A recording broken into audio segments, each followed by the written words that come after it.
Imanyano yabasebenzi bakwamasipala i-Democratic Municipal Workers and Allied Union of South Africa ityhola inkampani yolawulo lwenkunkuma yesixeko saseGoli i-Pick It Up ngokwenzelela xa ixesha.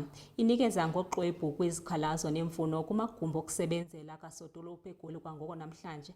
Le manyano ityhola ngelithi abaphathi bakwa-Pick It Up babeka phambili izihlobo nezalamane zabo xa beqesha kwizikhundla ezisisigxina, balibale ngabasebenzi abaqeshwe phantsi kwezivumelwano zokwexeshana.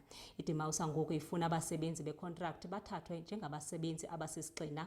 Iqhubela phambili ihlaba ikhwelo lokuba kwenziwe izinto elubala kwaye kuphandwe ngezityholo zorhwaphilizo kwa-Pick It Up. Umbutho iDemausa ubambe umngcelele wasingisa kwiofisi kasodolophu wesixeko saseGoli uTata Morero. Ngelithi amalungu wayo bekufaneleke ukuba ngawo kuqala aphambili kwiinkqubo zokuqeshwa. Kodwa usithi ngapha koko i-Pick It Up iqesha abahlobo nezalamane zayo. Inkinga enkulu sifuna umsebenzi ongapheli. Ama-members wethu basebenza ama-3 months, 6 months umsebenzi uphele. Umuntu after 6 months ma asathi ngifuna ukuzobeka isinkwe etafuleni siyathathwa futhi. That is the main thing. Into enye futhi sifuna i-city iyeke indaba yokuqasha ihlobo zayo. Abasebenzi they don't have PPEs. Lapho abasebenzi basebenza khona basebenza ngodoti. Udoti uyanuka. Abanawo ama-mask, abanama-overalls, abanama-boots. Manje ubusika buyangena. Bazonakekelwa ngobani ngoba i-city yethu ayinandaba nabo. So we are saying the city should also issue the PPEs to the workers ngoba labasebenzi bayahlukumezeka and labasebenzi bahola 120 rand per day, 15 rand 16 cent per hour. Umthetho wethu kanti unjani?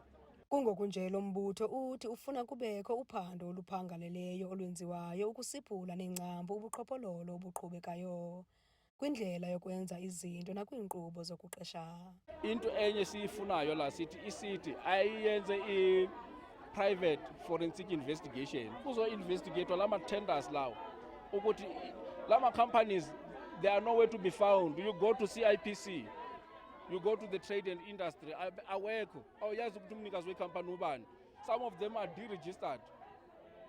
Sithi ayiphele leyo nto. It must be abolished, the issue of tendering system ngoba abasebenzi bayahlukumezeka. This is just i-warm up. Siyabuya so nama-march every month sizoba simatsha siza la ngoba sifuna ukuthi ma ukuthi abamameli ngendlebe bamamele zivuleke le ndlebe zabo ma ukuthi zivalekile.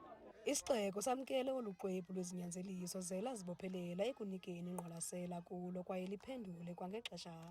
Committee from the mayor's office ukuthi sizoyibheka i-memorandum si-respond according to the period eniyibekile la.